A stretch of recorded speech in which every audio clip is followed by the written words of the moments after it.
TB প্রতিরোধ এবং NCD screening কার্যক্রম নিয়ে ধর্মনগরে এক পর্যালোচনা সভার আয়োজন করা হয়।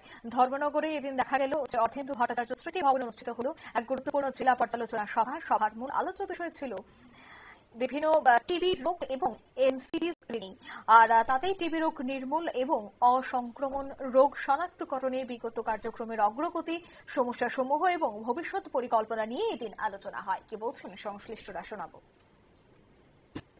जितना भी वल्नरेबल पॉपुलेशन है जो टीबी आ सकता है उनको 100% स्क्रीन करना है। तो आज हम लोग छोटा टाउन हॉल में हमारा ऑनरेबल सभाधिपति madam, honourable chairperson Dharmanagar municipal council, honourable chairperson Lalchuri RD block, हम एक साथ एक मीटिंग किया था। सीएमओ सर नॉर्थ त्रिपुरा का उपस्थिति। আপনারা শুনলেন ওনার এই বক্তব্য। অর্থাৎ টিবি এখনো দেশে একটি বড় সমস্যা, তাই আক্রান্তদের দ্রুত শনাক্ত এবং চিকিৎসা নিশ্চিত করাই এই কর্মসূচির মূল উদ্দেশ্য বলে তারা জানাচ্ছে। নিয়ে নিচ্ছে ছোট একটি বিজ্ঞাপন বিরতি, সঙ্গে থাকুন।